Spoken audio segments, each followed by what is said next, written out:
My husband and I have been married for 60 years. Whoa. And we have never had a disagreement. We've never Now, I want to know why you all are laughing. We have never had an argument. Now, I interpret your laugh to mean that you don't believe that. Yeah. And neither did I. I didn't tell her.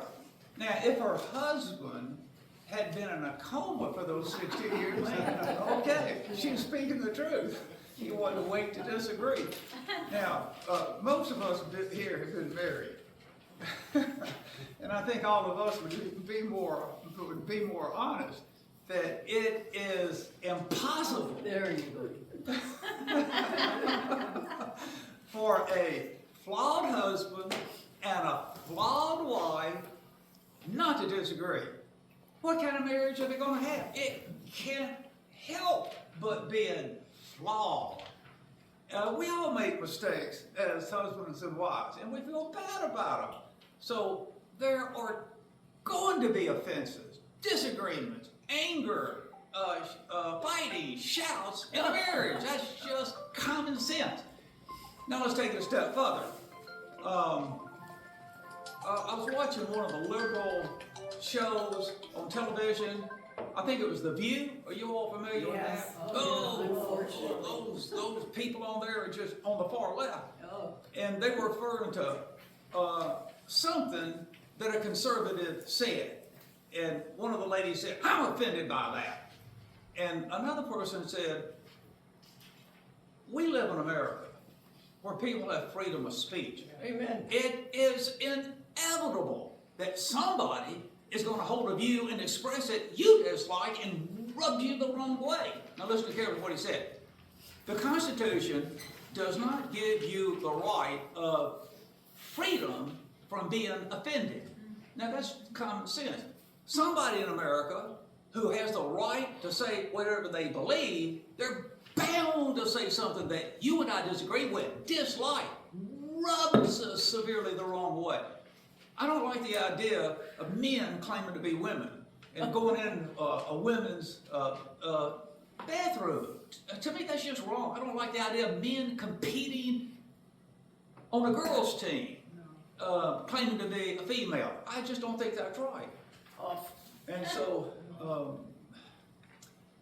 we're going to be offended. Now let's go from marriage, let's go from America, let's go to the church.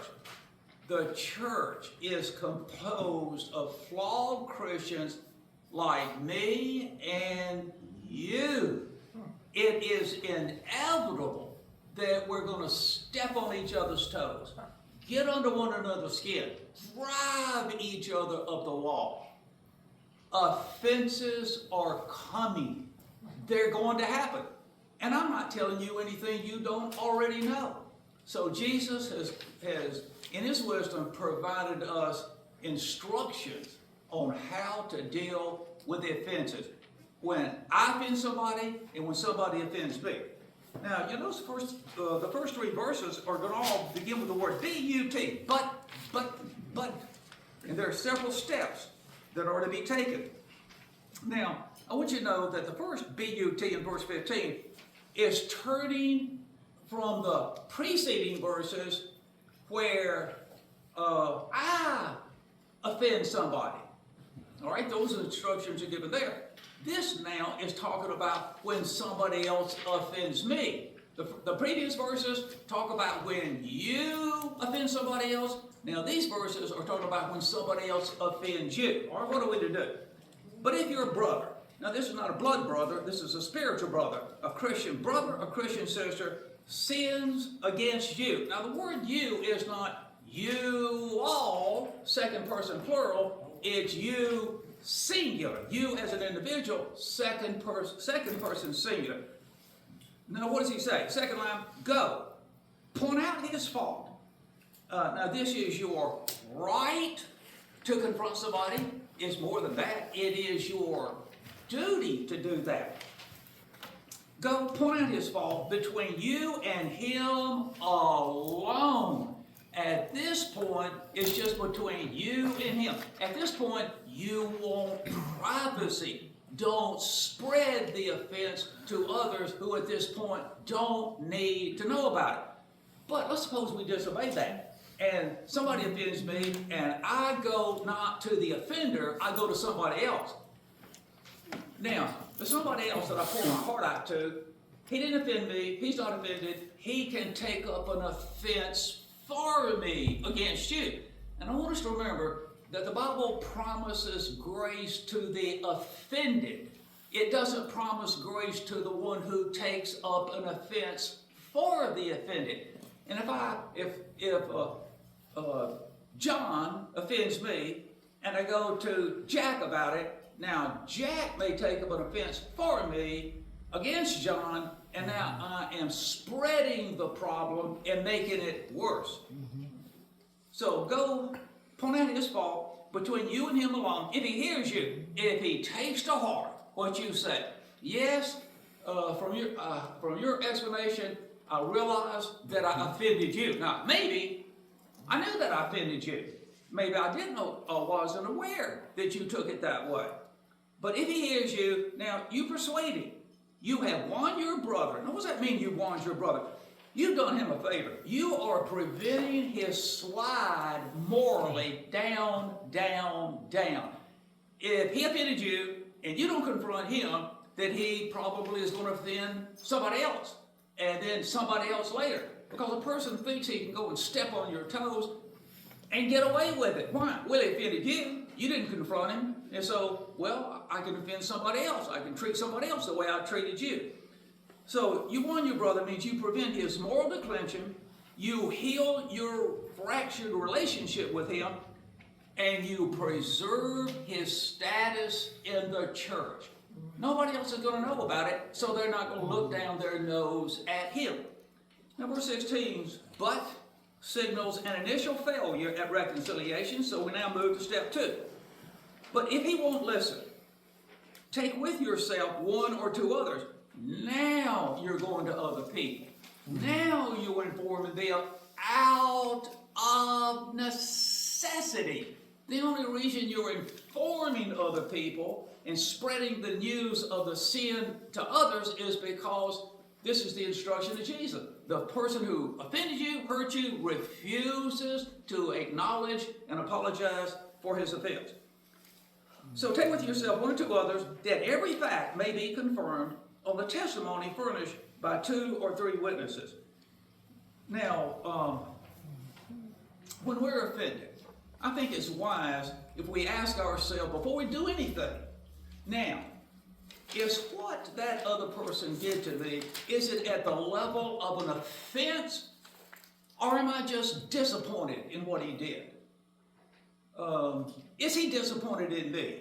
Are we in a strong agreement, a disagreement, and I don't like his view of things, and he really detests my view of things? There have been people who, they shouldn't have come to me, but they did. And I said, you know, now, if I understand you correctly, I'm not sure that what you're complaining about registers to that of an offense. It sounds to me more like you and he just had a sharp disagreement with each other. And he's right to his opinion, you're right to your opinion, and you all just disagree with each other. Now, the witnesses, when you go and pour out your heart to them, one of the things the witnesses can do, they can assess what you're saying. And they may tell you what I just told a student. I'm not sure that what you're complaining about is a real offense or sin against you. We sort of think that you're making a mountain out of a molehill. Now, it's good to be told that before you go back to that person.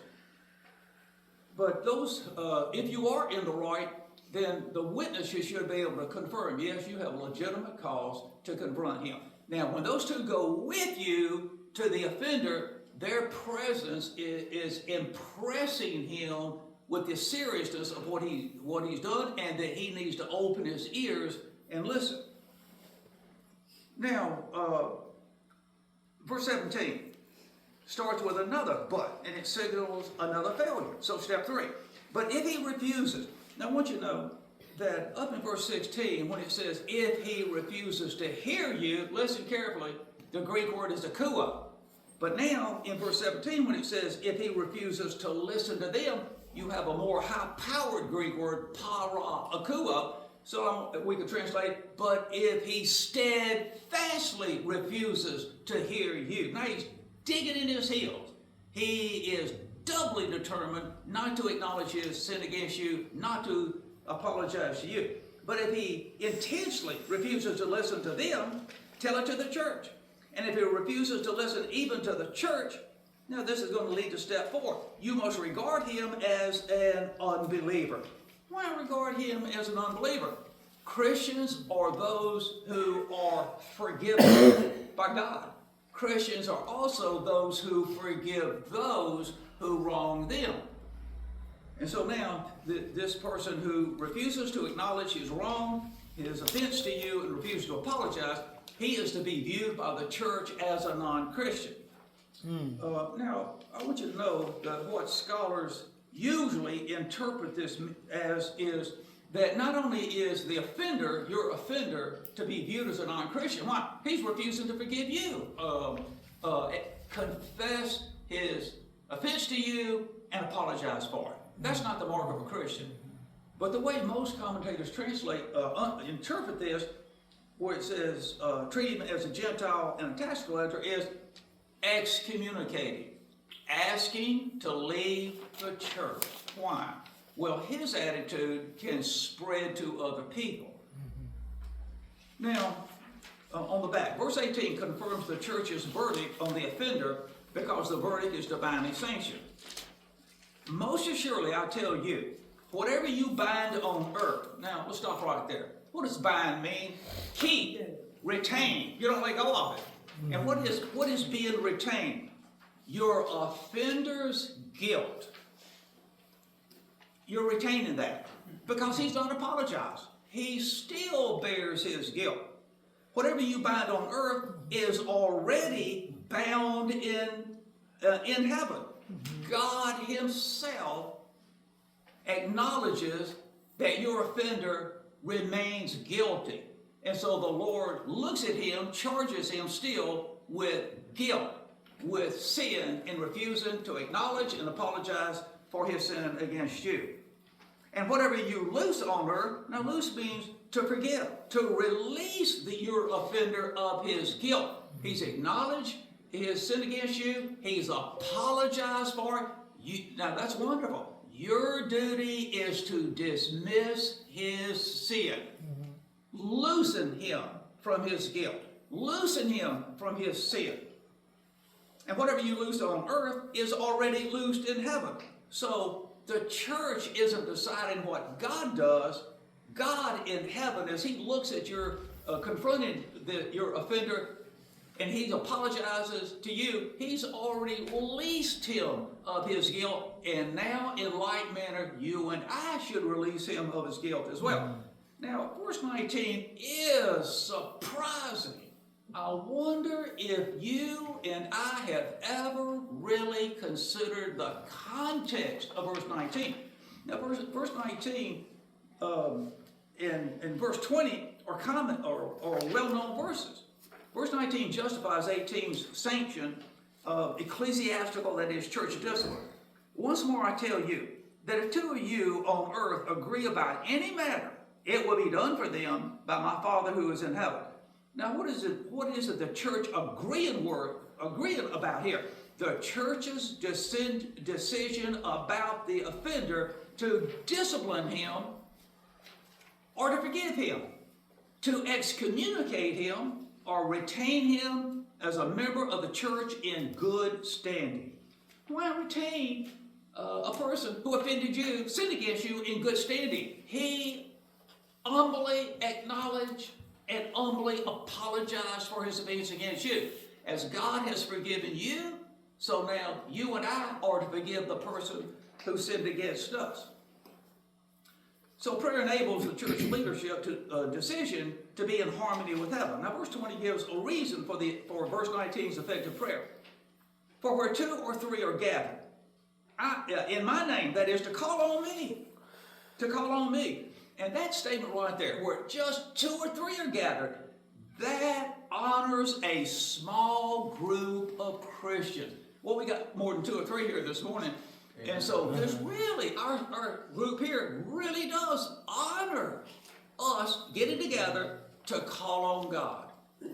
But I want you to see what the context of this verse is. Verse 20 is well known. But we don't think about it being in the context of church discipline. For where 2 or 3 are gathered in my name to call on me, I am right there among them. Now, if you take that just in a literal, straightforward manner, Jesus is here, but he doesn't do anything. Maybe he listens to our prayers, but he doesn't act on them. So when he says, I am right there among them, he is there to lead the church's thinking and to give them discernment and to assist them in making the right decision about their verdict on your offender. What should we do about the person who sinned against you? Now, either we're going to keep him in good standing in the church. Why? Because he's apologized. He's asked your forgiveness. And you've forgiven him. There's no action needed to be taken about him. On the other hand, maybe he has resisted. He listened to you. He's not listened to you and the other 2 that came with you, and now action needs to be taken against him. So now let me just mention some applications. First, ask yourself, have I been offended, or have I and the other person simply disagreed with each other? Or am I just disappointed in him and he in me? In that case, don't go to him. Let him have his opinion, though you don't like it. Number 2, if you deem it an offense, don't go to somebody else, the third party. Go to the offender. Don't go to another person who may take up an offense for you. And who is saying this? Our Savior. Surely he knows the best way to handle these issues. Thirdly, don't go in an angry spirit to your offender. You hurt me, and I'm going to hurt you. Go seeking to preserve your relationship with him and the unity between you and another child of God. Fourthly, should the offender refuse to acknowledge his offense and apologize, then seek out 1 or 2 people whom you believe have a desire not to gang up on your offender, but to help the 2 of you smoke the peace pipe and mend fences with each other. Fifthly, the 2 accompanying witnesses may assess your complaint less than an offense. Some people are thin-skinned. And again, it's really popular in recent years to say, I'm offended by this. I'm offended by that. It's impossible to live in America where people have free speech not to be offended. We don't have a constitutional right from offense. I told a real fine girl at Moody who graduated and got a job in a secular place. She was greatly upset and offended at a coworker on his computer looking at pornography. And so she went to the boss and told her, that man, they all had computers they had to do their business on. He's looking at pornography. And the boss said, that is his business and my business with him, not with you. He's free to look at pornography when he's not working. And I had to remind her, now you're not at Moody Bible Institute now. At Moody we wouldn't allow people to have pornography on their computers. And that man has the right to do it. And I said, you're a bit thin-skinned. Now you need to develop the skin of a rhinoceros, because there are going to be other people in society that rub you the wrong way. Number 6, the 2 accompanying witnesses present should impress the offender of the seriousness nature of his offense against you. They're saying, open up your ears and take to heart what the offended is saying to you. Number 7, should step 2 fail, and step 3 is to inform the church leaders, and the witnesses can verify what has happened. And lastly, number 8, leaders are to pray and seek wisdom from the Lord in how to deal with the person who's refusing reconciliation. Okay, now that's all I want to say. Any questions or comments from you